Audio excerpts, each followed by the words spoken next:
Welcome to Arts and Entertainment Ministries and our series on the 10 Commandments for artists and creative professionals. Now today we're going to talk about the third commandment, which calls us to treat God's name with respect. The commandment is this from Exodus 20. You must not misuse the name of the Lord your God. The Lord will not let go unpunished if you misuse His name. Now imagine you were living in a country where you were treated as a slave, and then a great king invaded that country and rescued you from slavery. For years and even generations, your family was probably cursing old tyrants who treated you poorly, saying how awful they were, and at times saying even, we curse today that tyrant to become our king. Maybe even we wish he was dead. But now you've been rescued. It's natural to treat the one who rescued you with love and respect. And yet, when times get tough, it would be easy to return to the old habits, to forget what the new king has done and begin to complain and curse the new king. In fact, only a couple months after the Israelites had been rescued from Egypt, this happened. They lost perspective. We can read this in chapter 16 of Exodus. The whole congregation of people of Israel grumbled and said, "Would that we had died by the hand of the Lord in Egypt, when we sat by the meat pots and ate bread to the full, for you have brought us out into the wilderness to kill this whole assembly with hunger." It is astounding how soon they began to curse God instead of revere Him. And only 1 month later, God spoke to Moses from Mount Sinai and gave them the 10 Commandments. And God is here reminding them of who He is and saying to them, I'm totally different than the pharaohs of Egypt. I have rescued you, cared for you, destroyed your enemies, and protected you. So don't treat me the way you treated the old kings and pharaohs. Don't use my name as a curse word or treat it with disrespect. You know, and this doesn't change in the New Testament. When they asked Jesus how to pray, the very first line of the Lord's Prayer echoes this same sentiment. Jesus taught us to pray, Our Father who art in heaven, hallowed be your name.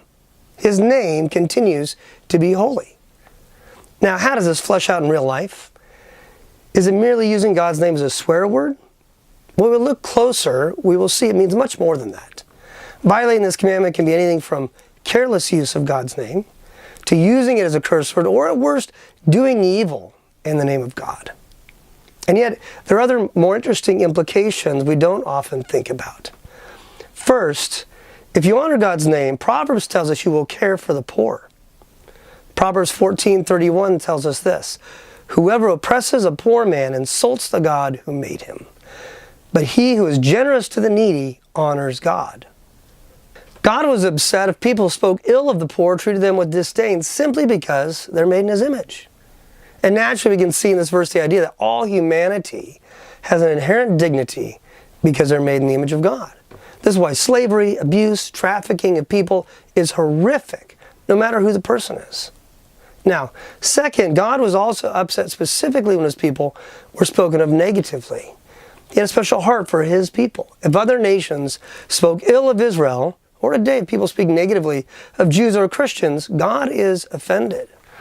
Zephaniah 2 reads this way, I have heard the taunts of Moab and the revilings of the Ammonites, how they have taunted my people and made boasts against their territory. You see, God in turn judges them for how they treated His people. God has a special place in His heart for those who follow Him, and He's a jealous God who will protect those people and judge those who attack them. It's not always immediate, but He assures that justice will come. So the question is, how do we apply this to our lives? This commandment is not merely about what proceeds from our lips, but involves our hearts and our habits. And it boils down to 3 categories. First, honor God for He rescued you. Second, honor other people for they are made in His image. And third, honor the people of God for they bear His name. This brings us to the question, how do we apply this to our art? Now first, in the characters you create and the stories you develop, you need to give an honest portrayal of the real challenge we all face to honor God daily. Real characters have real struggles. Second, portray the spiritual cancer that we witness in those who possess a hatred towards God, His people, or the poor. This is often seen in the complexity of villains. They're not merely harsh to one person, but their hatred of anyone made in the image of God is like a disease that infects their entire being and brings darkness to their soul.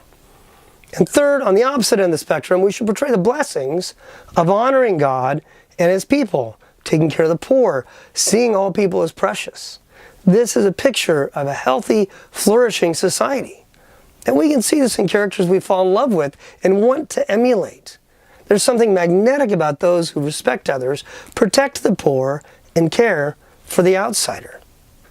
Now lastly, I want to clarify something else that we don't often talk about. Christians in creative fields should avoid religious kitsch, especially when dealing with the subject of God. Why? Because it reduces God to a mere trinket or a souvenir. It is belittling of God and removes the gravity and honor that the third commandment is speaking about.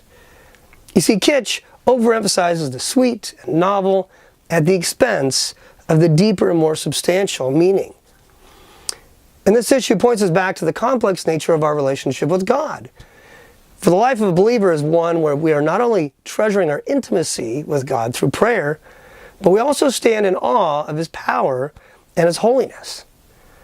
Now, one of the best illustrations of this is in the Chronicles of Narnia, where the beaver is describing the Christ figure, Aslan, who is the lion.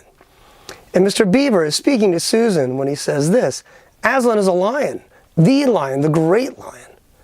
"Oh," said Susan, "I thought he was a man. Is he quite safe? I shall feel rather nervous if I'm meeting a lion." "Safe," Mr. Beaver said. "Who said anything about safe? Of course he isn't safe, but he's good." You see, the third commandment calls us to recognize God is good and to treat God with reverence in our words, our actions, and our art. If we do this, not only will we be respectful to God, but the poor will be cared for, people all over the world will be treated with greater dignity, and once again it becomes clear that following the commandments leads us towards a healthier society where we can find human flourishing. This is the blessing of following the Ten Commandments. Now, if you enjoyed this video, don't forget to like and click the subscribe button. If you have any questions or comments, just place those down below, and we look forward to continuing the discussion.